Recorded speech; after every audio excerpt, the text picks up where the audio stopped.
Makake wa mahade gon kuma yelane sivjera nanjeta atonandagane Makake wa mahade gon kuma yelane sivjera nanjeta atonandagane Siton after manako galgala Siton after gadisero baka Siton after gudise lafa ona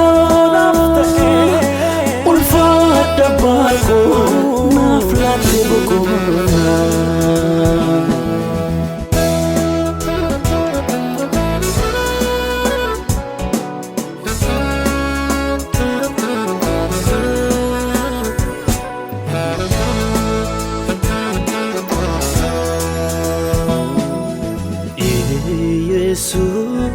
Jesus,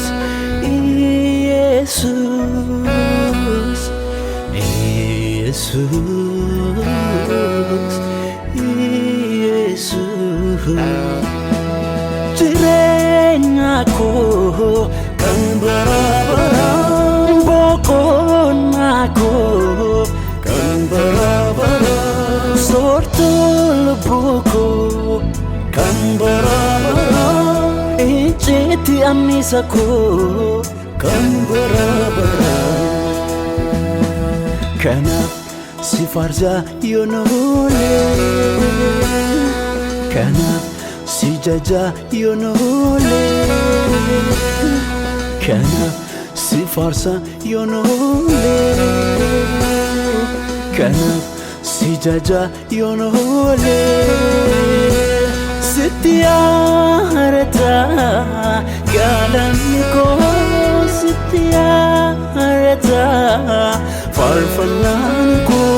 Sitiyarata inilenko Sitiyarata jechoti afanko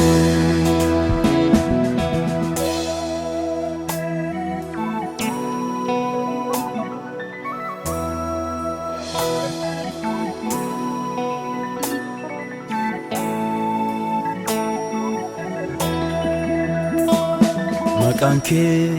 gimbi jabada umamne kulkullu sinjeda Makanke gimbi jabada umamne kulkullu sinjeda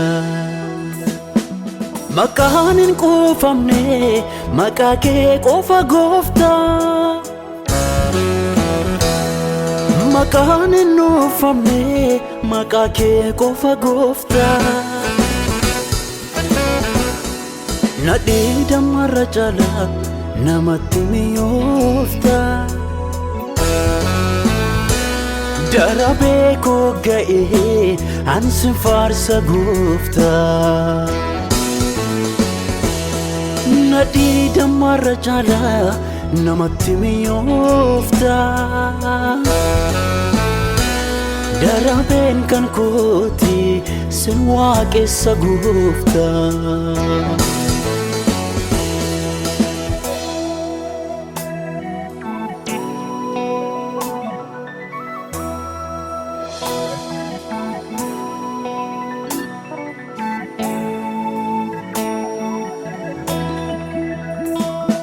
Apa ulmaku atana fulfatu halkan itigoya sikanani dadadu zito harese sinako mofa ekata kujaba sinanu mekai jirenyaku kan bara-bara bokonaku kan bara-bara sortu lebuku kan bara-bara ejeti anisaku kan bara-bara Kanaf si farsa yonole kanaf si jaja yonole kanaf si farsa yonole kanaf si jaja yonole